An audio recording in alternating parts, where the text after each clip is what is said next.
sama orang tuanya boleh dijadikan anggota ya. Gitu. Jadi menyesuaikan aja. Yang penting nama kalian ada di sebagai anggota dan sebagai mungkin ada yang jadi ketua, ada yang jadi pengurus gitu. Nanti di struktur organisasinya nama kalian dimasukkan. Seperti itu. Jadi kalian sebagai ini ya, sebagai pendiri gitu. Nah, selanjutnya nanti ada namanya ADART. ADART itu apa? Anggaran Anggaran dasar, dasar. anggaran rumah tangga, Bu. Oke, good. Nah, dari ADART itu dia berisi ketentuan ya, biasanya ada pasal-pasalnya ya. Nah, jadi kalian bisa misalnya kan kalian punya satu nih contoh proposal dan ADART dari satu koperasi nih yang kalian dapat dari internet atau dari mana. Nah, itu boleh diambil, di-copy untuk ADART-nya. Tapi yang perlu diingat adalah tetap disesuaikan dengan koperasi yang akan kalian dirikan gitu. Oke, nah nanti ketika hari UAS itu akan kalian presentasikan. Oke, presentasikan karena ada 5 kelompok, paling lama akan presentasikan tiap pendirian tiap koperasi itu 15 menit. Oke, gitu. Jadi bikin PPT yang penting-penting aja terkait proposal pendirian koperasi kalian. Jadi anggap saja kalian itu akan mempresentasikan kalian mau mendirikan koperasi nih, kalian mempresentasikan apa-apa saja terkait proposal kalian terhadap dinas-dinas terkait. Nah, seperti itu. Anggap saja misalnya teman-teman dan saya sebagai eh, dari dinas terkait gitu yang akan eh, yang pendirian koperasi tersebut gitu. Oke, sampai di sini paham?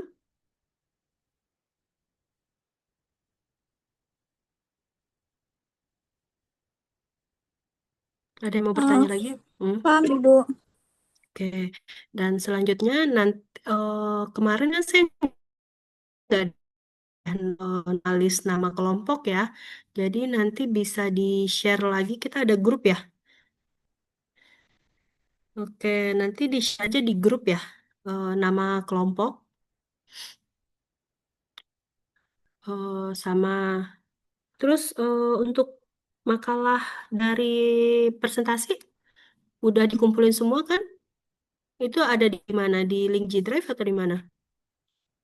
Udah, Bu, di link G Drive dijadiin satu sampai ke UTS, Bu. Sama tugas-tugas dari Prof. Ketut juga dijadiin satu.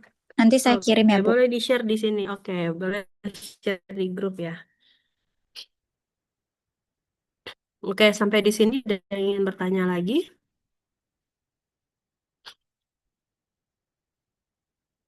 Terkait tugas, ada yang mau bertanya?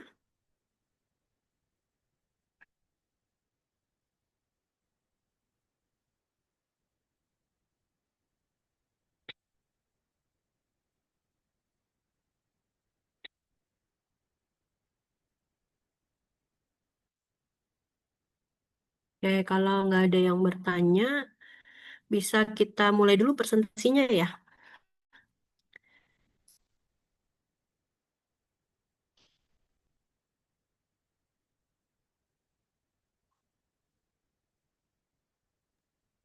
Baik, Ibu izin share screen ya.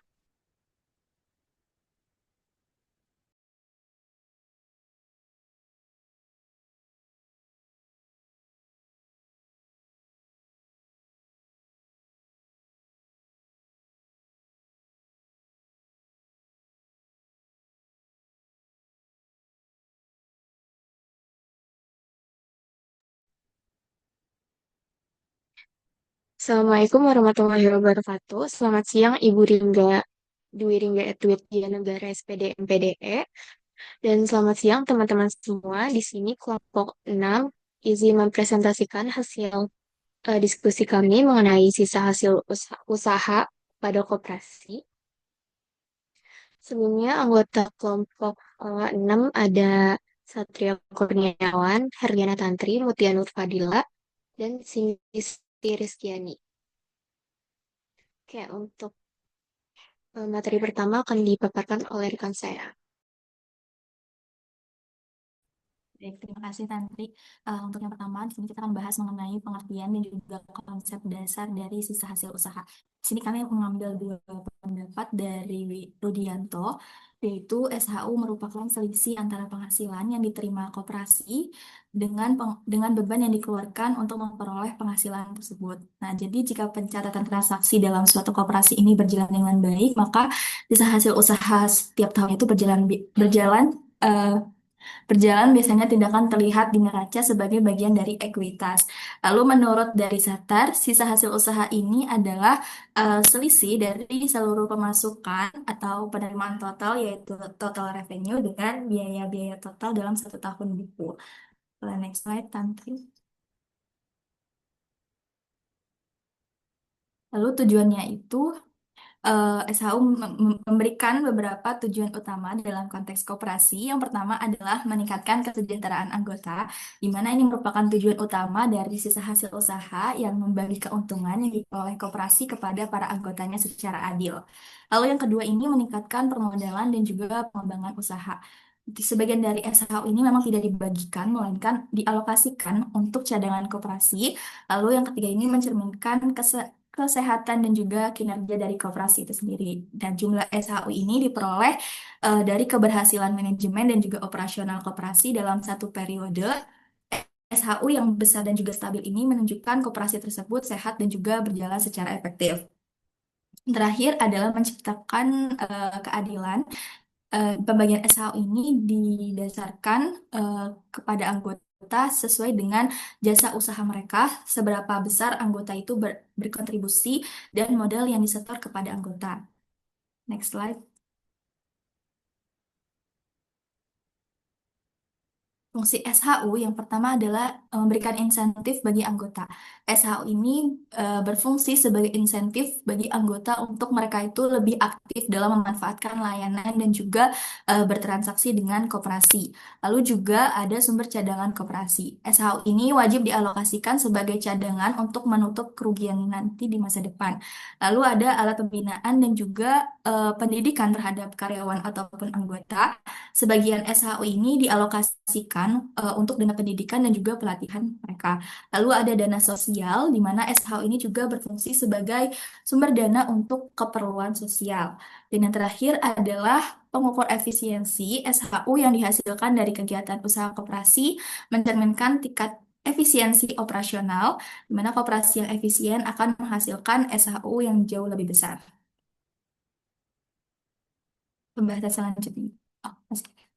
Dasar hukum SHU, di sini kita mengambil 4 dasar hukum. Yang pertama ini ada landasan hukum dari SHU. Landasan hukum utama yaitu mengatur mengenai SHU itu sendiri adalah Undang-Undang Nomor 25 Tahun 1992 tentang Perkoperasian. Dan juga undang-undang ini berlaku kembali berdasarkan putusan Mahkamah Konstitusi yang menyatakan bahwa Undang-Undang Nomor 17 Tahun 2012 tentang perkoperasian tidak mempunyai kekuatan hukum yang mengikat. Lalu yang kedua ini ada peraturan pelaksanaan ADART koperasi. Ini juga menjadi landasan hukum yang merinci besaran presentasi pembagian usaha seperti seperti dana cadangan, jasa anggota, dana pengurus, dan juga dana sosial yang memang diputuskan dalam RAT atau rapat anggota. Lalu juga ada peraturan pemerintah, peraturan pelaksana dari Undang-Undang Nomor 25 Tahun 1992 ini juga khususnya mengatur pada kegiatan usaha simpan pinjam oleh koperasi. Dan yang terakhir ini adalah Permenkop UKM. Permenkop UKM ini juga lebih baru masih merujuk pada Undang-Undang Nomor 25 Tahun 1992 dan mengatur definisi SHU untuk jenis koperasi tertentu. Misalnya Permenkop UKM Nomor 8 Tahun 2021 tentang koperasi multi pihak. Slide. Dan selanjutnya akan dibahas oleh rekan saya. Oke, yang pertama ini ada sumber dan komponen dari sisa hasil usaha. Yang pertama ada sumber SHU, yaitu dari pendapatan usaha koperasi. Jadi, pendapatan usaha koperasi ini merupakan pendapatan utama yang diperoleh dari kegiatan usaha yang dijalankan koperasi. Contohnya seperti penjualan produk dari toko koperasi, biaya jasa dari unit simpan pinjam, ataupun usaha lainnya yang dijalankan oleh koperasi untuk anggotanya. Nah, sumber yang kedua ini ada dari pendapatan kontribusi anggota. Jadi SHU ini juga dapat berasal dari kontribusi modal anggota seperti simpanan pokok, simpanan wajib, dan juga pembelian saham dari anggota koperasi. Kemudian sumber yang ketiga ada dari investasi. Jadi koperasi ini dapat memperoleh pendapatan dari hasil investasi yang mereka lakukan seperti bunga bank ataupun dividen dari saham yang dimiliki. Kemudian sumber yang terakhir ada dari pendapatan lain-lain. Sumber pendapatan lain yang sah seperti honor, komisi, ataupun pendapatan lainnya yang diperoleh koperasi dari berbagai kegiatan usahanya. Nah, kemudian di sini ada komponen dari sisa hasil usaha. Komponen yang pertama ini dari anggota, yaitu ada jasa modal. Jadi bagian SHU yang diberikan kepada anggota berdasarkan besarnya simpan pokok dan juga simpanan wajib mereka yang ada di koperasi. Nah, selain jasa modal juga ada jasa usaha, yaitu bagian SHU yang diberikan kepada anggota berdasarkan volume transaksi atau kegiatan usaha yang dilakukan anggota terhadap koperasi seperti pembelian barang ataupun jasa. Kemudian ada SHU yang berasal dari non-anggota, yaitu ada dana cadangan, yaitu komponen penting untuk kesehatan keuangan koperasi dan juga pengembangan usaha. Nah, selain dana cadangan juga ada dana lainnya yang dialokasikan untuk dana pendidikan, dana sosial, dana pengembangan, dan dana insentif untuk pengurus dan pengawas. Boleh di next slide. Selanjutnya akan dijelaskan oleh rekan saya. Terima kasih.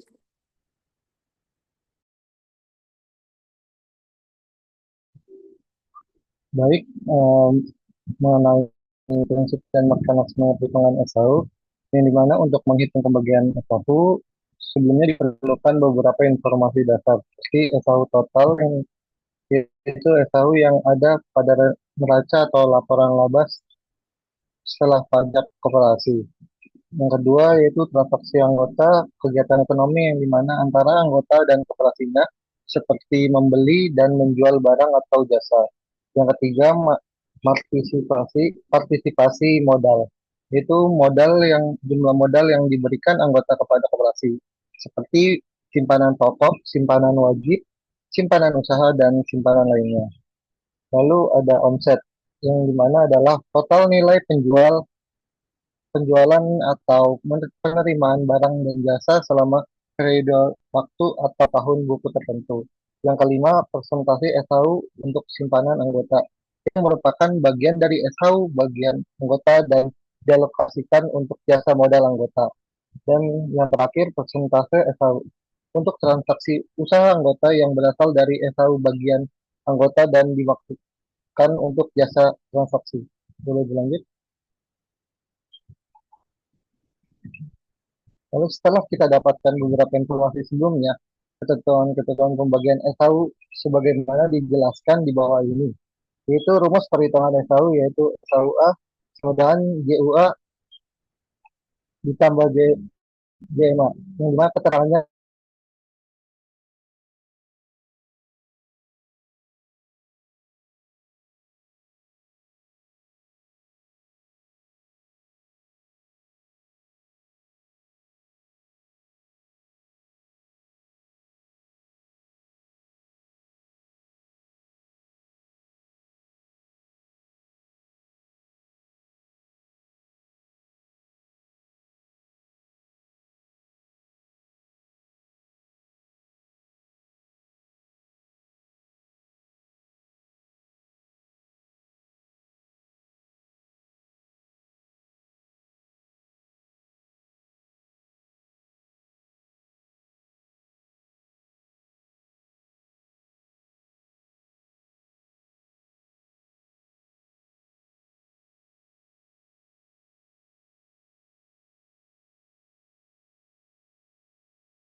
Baik, selanjutnya di sini ada rumus perhitungan dari sisa hasil usaha, di mana sisa hasil usaha ini rumusnya sama dengan jasa usaha anggota ditambah dengan jasa modal anggota. Terus juga untuk pembagian SHU berdasarkan jasa anggota atau partisipasi modal dan transaksi, JMA ini sama dengan simpanan anggota dibagi juga dengan total simpanan koperasi, lalu dikalikan dengan persentase jasa modal dikalikan dengan SHU. Lalu untuk jasa usaha anggota, penghitungannya adalah penjualan anggota dibagi dengan total penjualan koperasi dikali persentase jasa modal anggota, lalu dikali dengan sisa hasil usaha tersebut. Contoh perhitungan sederhananya, di sini seorang anggota koperasi mendapat SHU sebesar Rp7.500.000. Nah, untuk periode 2016 sampai 2017, dividen yang dibebankan kepada anggota itu di anggota tersebut adalah 10% dari SHU yang mereka dapatkan. Nah, oleh karena itu, anggota tersebut perlu membayar pajak sebesar 750.000 karena tadi persentase pembagian antara 7.500.000 dibagi dengan 10% dari dividen yang dibebankan kepada anggota. Boleh di next slide.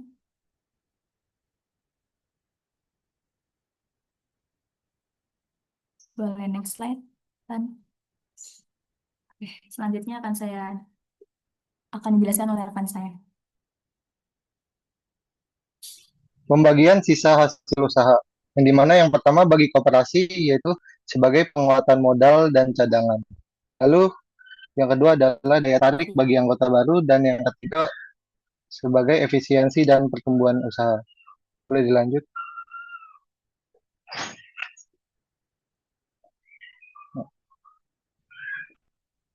Nah, mengenai pembagian sisa hasil usaha, yang dimana ketentuan pembagian jasa anggota, dana cadangan, dana pendidikan, dan dana sosial, dana pengurus atau karyawan.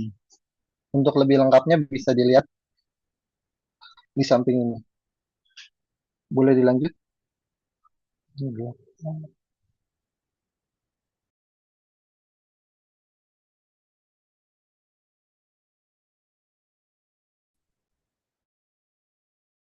Mengenai pembagian sisa hasil usaha, di mana pertimbangan kebijakan rapat anggota tahunan, memang di RAT, presentasi SAU yang dibagikan untuk aktivitas ekonomi transaksi anggota dan modal usaha simpanan anggota ditentukan. Presentasi ini tidak dimasukkan ke dalam ADART karena perbandingan antara keduanya dapat berubah sisi keuangan dan dominasi pengaruh atas bisnis koperasi. Oleh karena itu, presentasi ini harus diputuskan setiap tahun. SHU yang dibagi atas aktivitas ekonomi biasanya adalah 70%, dan SHU yang dibagi atas modal usaha adalah 30%. Jika demikian, maka dia sama dengan 70%, yaitu 2000 sama dengan 1.400. Lalu untuk X seperti 300, 30%, yaitu 2000 sama dengan 600. Dari tata cara pembagian SAU di atas, Koperasi Serba Usaha Makmur Sejati telah mematuhi aturan yang terkandung dalam Undang-Undang Perkoperasian.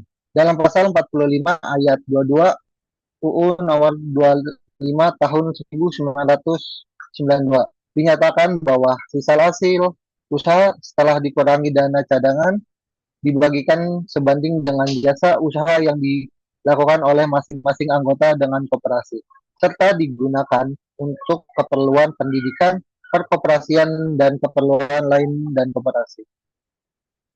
Boleh lanjut?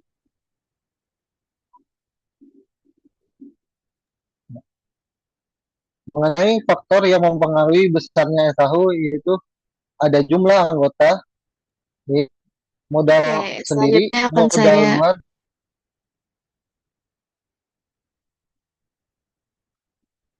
Untuk selanjutnya akan dilanjutkan oleh rekan saya. Oke, selanjutnya faktor yang mempengaruhi besarnya SHU yang pertama ada jumlah anggota. Jumlah anggota ini menjadi peran aktif sebagai kunci keberhasilan koperasi karena semakin banyak anggota yang aktif berpartisipasi dalam rapat, pengambilan keputusan serta kegiatan usaha, semakin besar pula jumlah SHU yang akan dihasilkan. Sebaiknya jika anggota yang pasif akan menurunkan tingkat partisipasi dan berpengaruh pada kecilnya SHU. Yang kedua, ada modal sendiri. Modal sendiri ini berasal dari simpanan pokok dan simpanan wajib anggota. Semakin besar modal sendiri, semakin besar kemampuan koperasi dalam mengembalikan usaha. Yang ketiga, modal luar. Modal luar ini diperlukan apabila modal sendiri ini tidak cukup untuk pengembalian usaha. Biasanya berasal dari pinjaman pemerintah atau lembaga keuangan lain, namun modal yang terbaik itu tetap modal sendiri karena tidak menimbulkan kewajiban pembayaran bunga. Yang keempat, volume usaha dan partisipasi anggota. Volume usaha adalah total transaksi koperasi dengan anggota dan pihak luar. Semakin besar volume usaha, semakin besar pula pendapatan dan SHU. Kenaikan volume usaha sangat bergantung pada partisipasi anggota dalam memanfaatkan layanan koperasi seperti pinjaman, belanja, dan simpanan. Yang kelima, ada efisiensi manajemen dan pengelolaan biaya yang berperan penting dalam meningkatkan SHU, pencatatan keuangan yang baik, pemanfaatan teknologi, dan pengawasan biaya yang ketat akan dapat meningkatkan laba. Sebaliknya, apabila manajemen yang lemah atau tidak profesional, ini bisa menyebabkan pemborosan dan menurunkan SHU meskipun volume usahanya besar. Dan yang terakhir, kondisi pasar dan ekonomi. Faktor eksternal seperti permintaan pasar, inflasi, suku bunga, dan kebijakan pemerintah ini juga berpengaruh terhadap SHU. Jika daya beli masyarakat menurun, maka pendapatan koperasi juga menurun. Sebaliknya, dukungan regulasi, insentif pajak, dan stabilitas ekonomi juga dapat membantu meningkatkan SHU koperasi. Dan selanjutnya akan dipaparkan oleh rekan saya.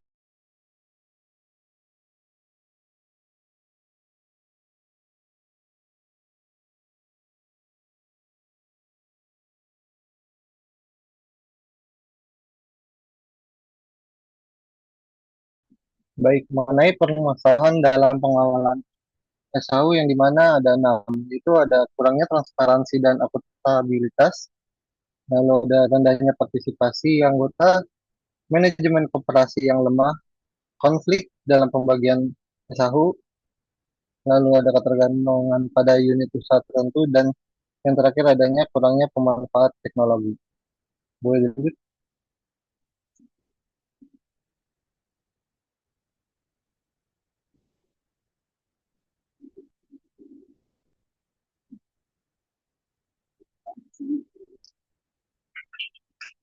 Lalu mengenai faktor yang mempengaruhi besarnya SHU, yang dimana dampak negatifnya adalah pemanfaat daya alam yang berlebihan di tempat-tempat yang berdekatan konflik atas sumber daya seperti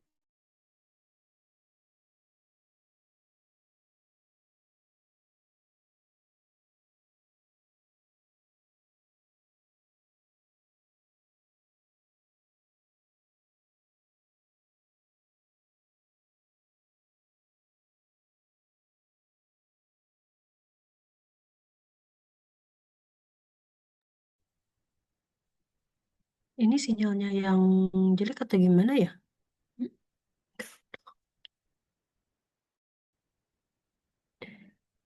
Sinyal Satria yang jelek apa saya nih sinyalnya yang jelek? Kayaknya sinyal Satria deh, Bu. Oh, dari tadi kepotong-potong soalnya.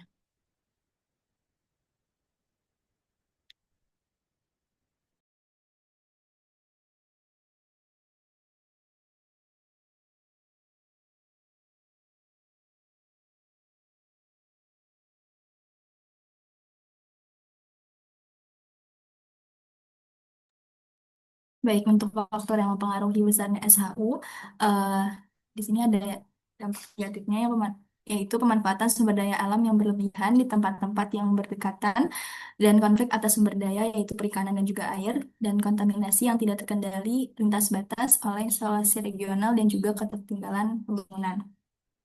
Boleh di next slide.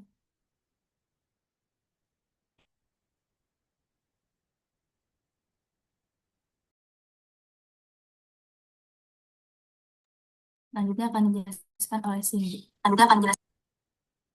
Oke, untuk manfaat dari SHU di sini ada dari anggota maupun koperasi. Yang pertama, manfaat bagi anggota yaitu sebagai pembagian laba atau indirect economic benefit, yang dimana SHU ini dibagikan kepada anggota sesuai dengan partisipasi modal, seperti simpanan pokok ataupun simpanan wajib, dan pemanfaatan jasa koperasi. Nah, pembagian ini juga memberi pendapatan tambahan bagi anggota di akhir tahun.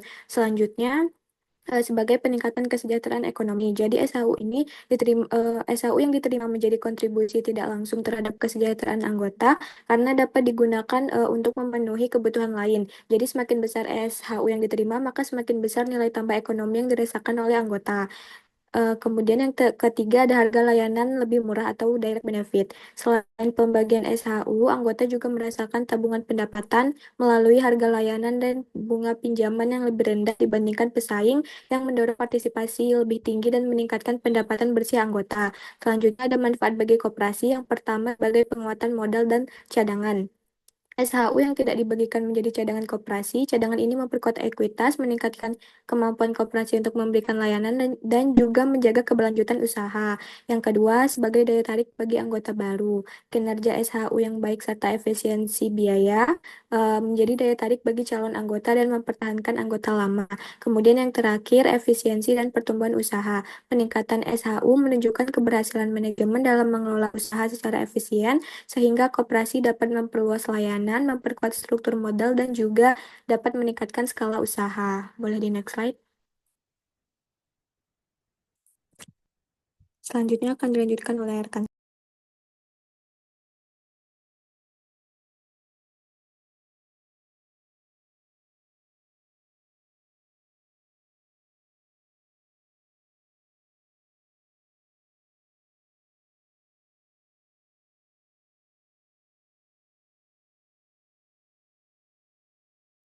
Ya, permasalahan dalam pengolahan SHU ini yang pertama,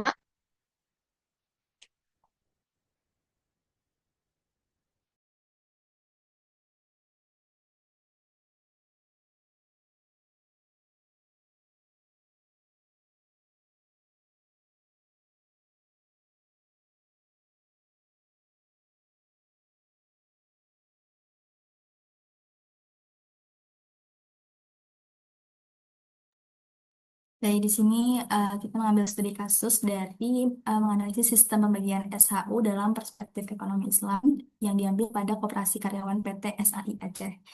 Nah, dalam studi kasus yang dianalisis oleh kelompok kami pada pembagian sisa hasil usaha ini ada pada Koperasi Karyawan PT SAI Aceh.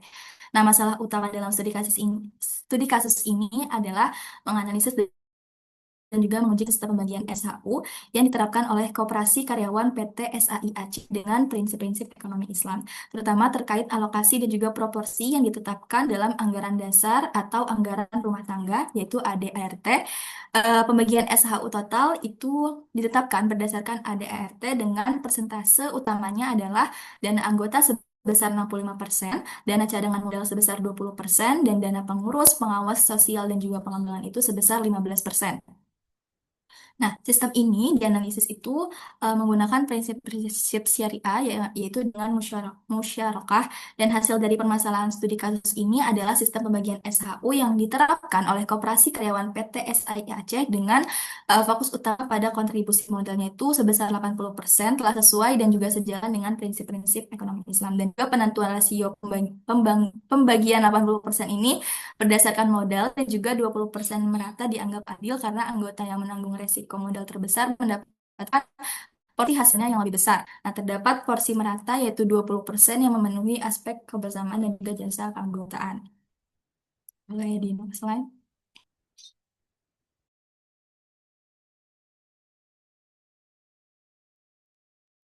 jadi kesimpulannya berdasarkan hasil pemaparan kami, sisa hasil usaha adalah keuntungan bersih koperasi setelah dikurangi biaya, pajak, dan kewajiban lain dalam satu tahun buku yang dibagikan secara adil sesuai jasa modal dan jasa usaha anggota, serta sebagian dialokasikan untuk cadangan, pendidikan, dan sosial. Pengelolaan SHU yang baik mencerminkan kesehatan koperasi, memperkuat modal, meningkatkan kesejahteraan anggota, dan mendorong pertumbuhan usaha. Meski meski mas- meski masih menghadapi tantangan seperti transparansi, partisipasi anggota, dan kelemahan manajemen.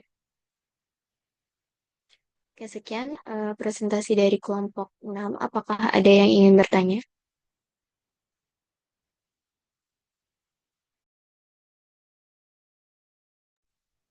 Ya, boleh untuk Kayla.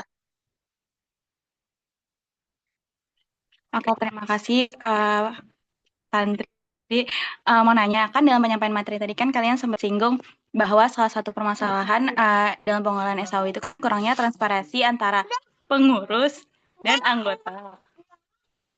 Dia era digital saat ini kan kepercayaan anggota tuh tidak dapat lagi ya dibangun hanya melalui laporan tahunan aja. Tetapi juga membutuhkan sistem yang terbuka nih, terus juga mudah diakses dan akuntabel dalam sepanjang waktu.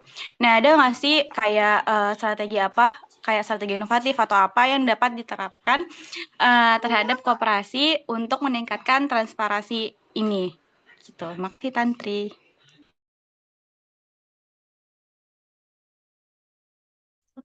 Oke, makasih Kayla. Apakah yang lain ada yang ingin bertanya?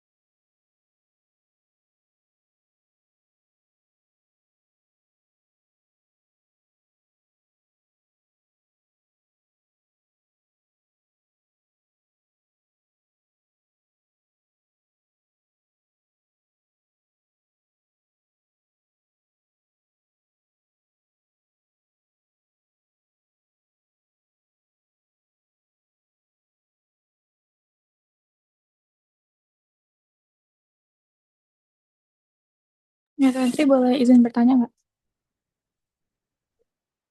Yes. Oke, terima kasih atas kesempatannya kelompok berapa ini? 6 ya atau berapa?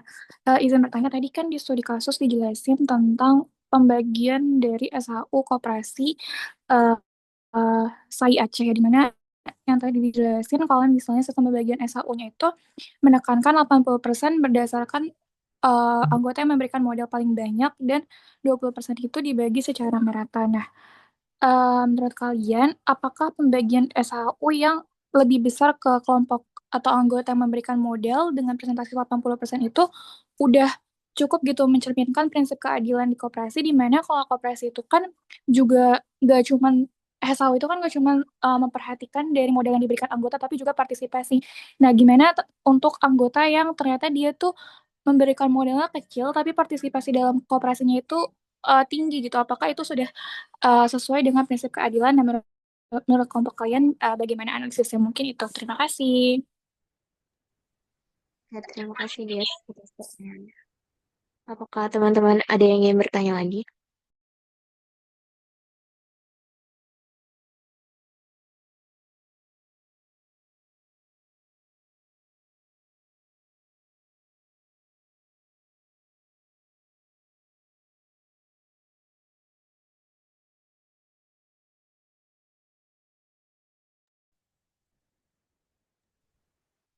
Oke, Ririn, boleh.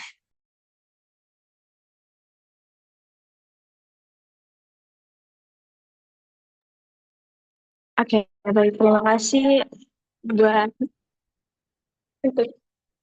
Terima kasih atas pemaparan materinya yang sudah sangat lengkap banget. Tadi kan aku nanya di prinsip dan mekanisme perhitungan SHU ya. Itu kan tadi disinggung mengenai omset.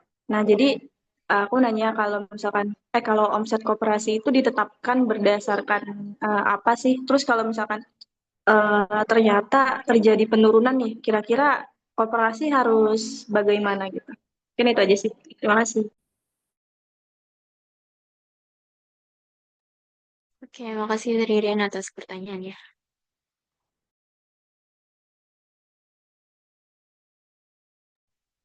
Apakah teman-teman ada yang ingin bertanya lagi?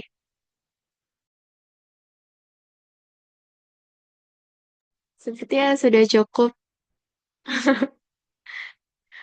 Kami, kami izin untuk mendiskusikan jawabannya dulu ya, Bu.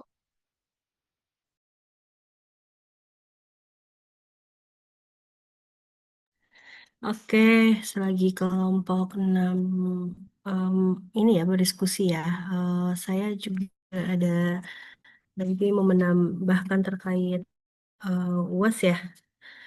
Oke, tadi lupa saya info. Kita ada 5 kelompok yang belum yang presentasi ya setelah setelah UTS, berarti ada 5 pertemuan ya per eh, satu kelompok satu pertemuan. Seperti itu. Berarti kan kita ada 8 pertemuan ya sampai UAS gitu. Nah, nanti di setelah presentasi, kan presentasi kayak gini nih nggak makan waktu banget ya, masih ada waktu diskusi di setelah presentasi gitu ya. Nah, jadi di 2 pertemuan, yaitu di pertemuan 5, 14-15 nanti dijadikan pertemuan eh, yaitu eh, pembelajaran mandiri untuk tugas untuk proyeknya seperti itu. Gitu ya teman-teman ya.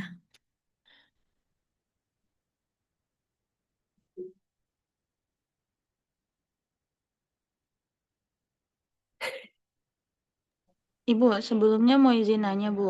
Ya, boleh Kayla. Berarti kan yang kelompok itu kan maksudnya digabung kan, Bu ya? Berarti kalau satu kelompok itu 7 sama, misalnya saya kelompok 7, berarti saya pasangannya sama kelompok 8. Itu kita Iya, ngerjainnya bareng kan? iya satu satu itu aja satu proposal aja. Oh, oke, makasih, Ibu. Mm-mm.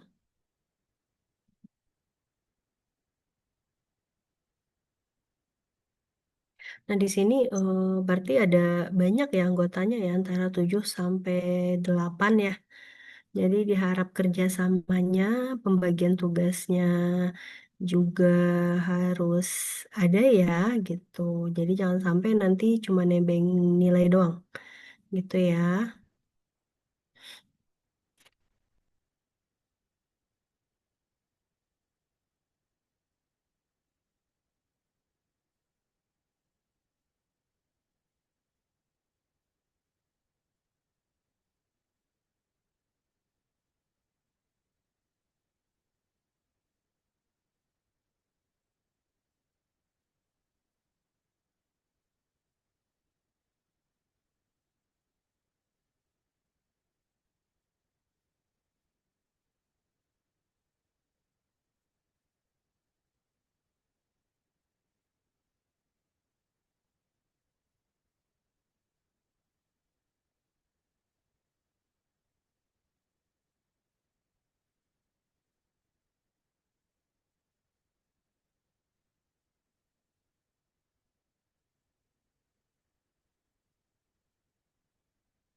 Kemarin tugas dari Prof. Ketut apa ya?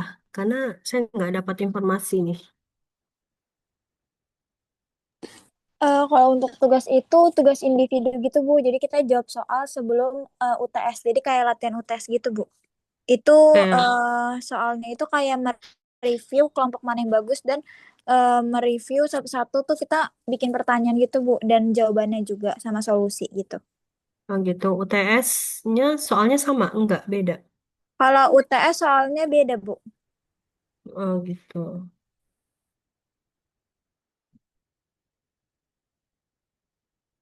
Oh, full ya, 8 pertemuan ya?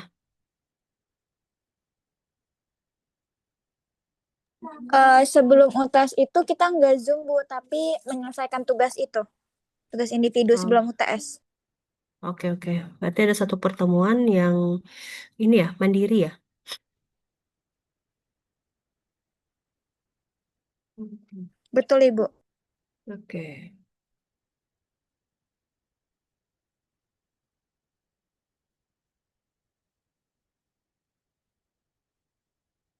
Udah kelompok 6?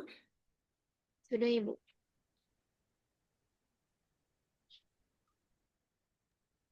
Untuk pertanyaan pertama, pertanyaan dari Kayla bisa dijawab oleh rekan saya. Oke, aku izin menjawab pertanyaan dari Kayla tadi yang strategi apa yang bisa dilakukan oleh koperasi untuk meningkatkan kepercayaan antara pengurus koperasi dan juga anggota koperasi, yaitu strategi yang pertama bisa melakukan transparansi melalui teknologi digital. Jadi koperasi ini bisa menggunakan aplikasi keuangan digital ataupun sistem informasi koperasi online. Contohnya berbasis web ataupun mobile agar laporan keuangan, hasil RAT, dan juga transaksi anggota bisa diakses secara real time dan juga transparan. Kemudian juga bisa membuat forum digital anggota kayak lewat aplikasi komunitas atau media sosial internal koperasi. Jadi pengurus uh, aktif koperasi ini bisa menanggapi aspirasi, kritik, uh, dari pertanyaan anggota koperasi. Terus juga koperasi ini bisa memberikan keterlibatan anggota dalam pengambilan keputusan. Jadi bisa menggunakan platform voting digital atau survei online untuk uh, memberikan keputusan uh, untuk koperasi dari saran-saran dari anggota koperasi gitu. Bagaimana Kak Aila? Sudah terjawab belum jawabannya? Sudah kok Cindy, makasih Cindy. Sama-sama.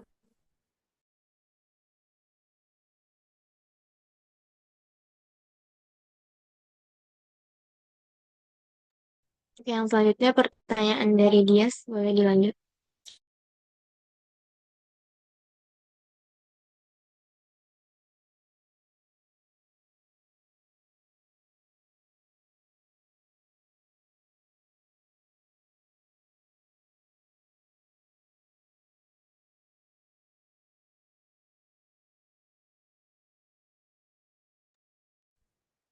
Oke, izin menjawab pertanyaan dari Dias. Tadi kan pertanyaannya, apakah pembagian SHU ini lebih besar ke kelompok anggota yang memberi modal sudah mencerminkan keadilan koperasi atau belum? Untuk anggota yang memberi modal koperasi lebih kecil tetapi memberi kontribusi yang lebih besar ke koperasi. Jadi jawabannya keadilan dalam koperasi ini eh, tidak hanya diukur dari besarnya modal yang diberikan, tetapi juga dari tingkat partisipasi dan peran aktif anggota dalam mendukung usaha koperasi. Prinsip dasar koperasi ini menekankan asas kekeluargaan dan gotong royong di mana setiap setiap anggota memiliki hak yang sama untuk memperoleh manfaat sesuai dengan eh, kontribusinya. Oleh karena itu, pembagian SHU yang adil seharusnya mempertimbangkan dua aspek utama, yaitu dari jasa modal dan jasa usaha. Dengan demikian, anggota yang aktif dan loyal, meskipun dengan modal yang kecil, tetap mendapatkan penghargaan yang layak atas kontribusinya. Jika pembagian SHU hanya fokus pada besarnya modal, maka hal tersebut dapat menggeser fokus utama koperasi dalam prinsip keadilan dan kebersamaan. Apakah menjawab, Dias? Jadi untuk koperasi yang studi kasusnya diangkat tadi, menurut kalian dari besaran 20% itu, apakah sudah adil atau mungkin adanya perbaikan gitu untuk meningkatkan keadilannya? Ya mungkin untuk besaran yang 20% tadi itu harus diadakan perbaikan dan dilihat dulu nih kontribusinya terhadap koperasi tersebut. Jadi jangan cuma dilihat dari besaran modal yang diberikan ke koperasi tersebut. Oke, terima kasih kelompok Tantri. Ya sama-sama ya.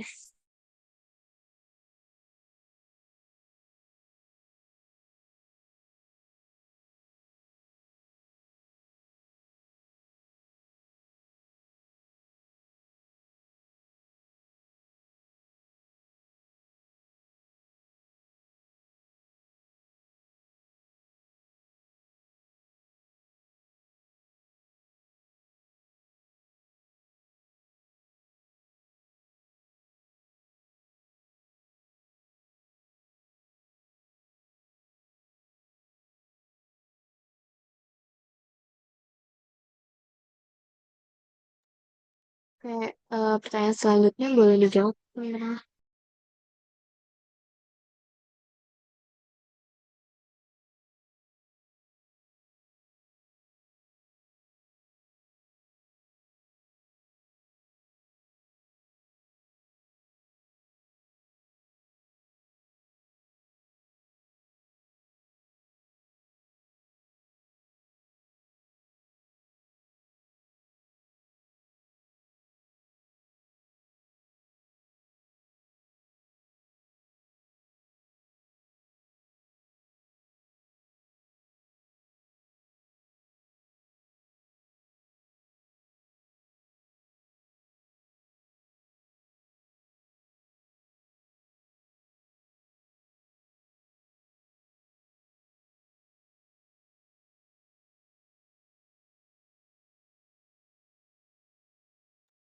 Oke, izin menjawab lagi untuk pertanyaan Ringgit tadi terkait prinsip mekanisme perhitungan mengenai omset.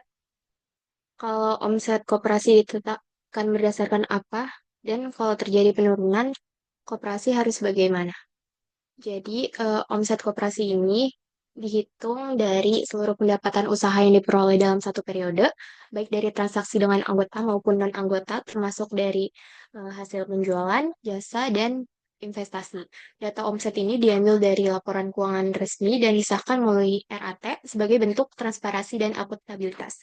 Jika terjadi penurunan omset, koperasi perlu menganalisis penyebabnya, misalnya partisipasi anggota menurun, biaya operasional tinggi, atau strategi usaha yang tidak tepat. Kemudian, koperasi perlu melakukan efisiensi biaya, inovasi usaha, serta meningkatkan keterlibatan anggota agar kinerja dan omset dapat pulih. Apakah terjawab, Ririn? Baik, sangat terjawab. Terima kasih, Tantri dan kelompok.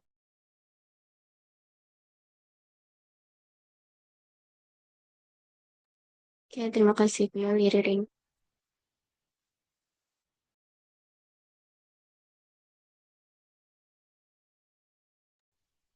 Ibu, apakah pertanyaannya dicukupkan?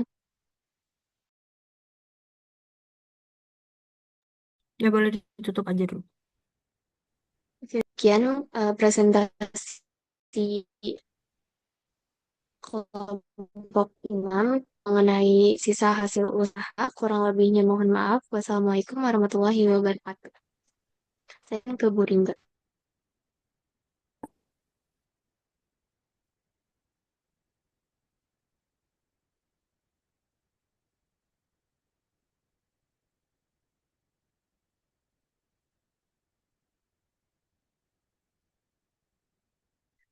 Boleh ditampilin lagi kelompok 6 pembagian apa PPT di pembagian sisa hasil usaha.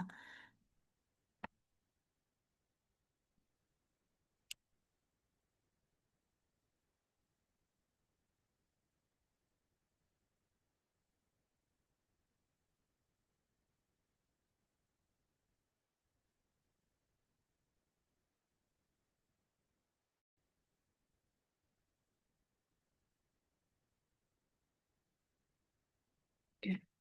Boleh di Zoom nggak pas di acaranya ya?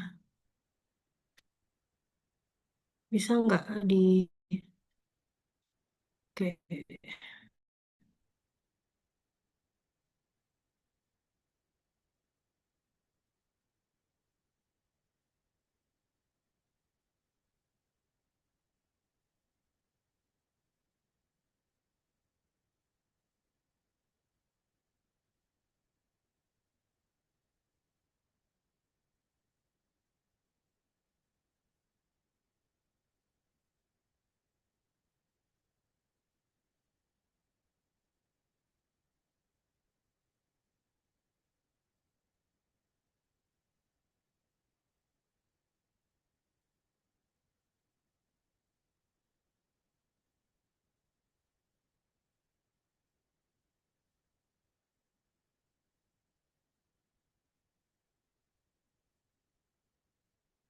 Oke.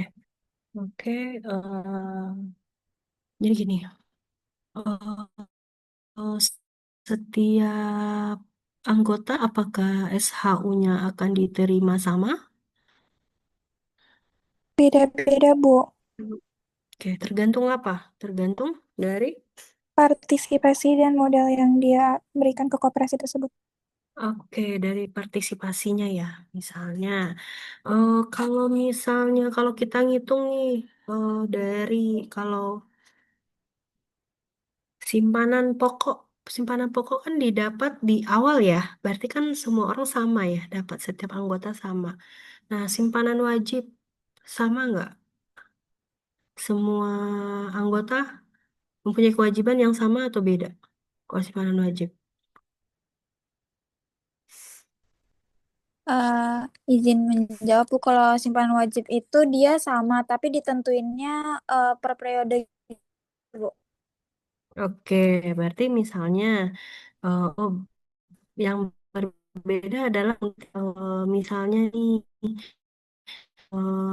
Hilda masuknya tengah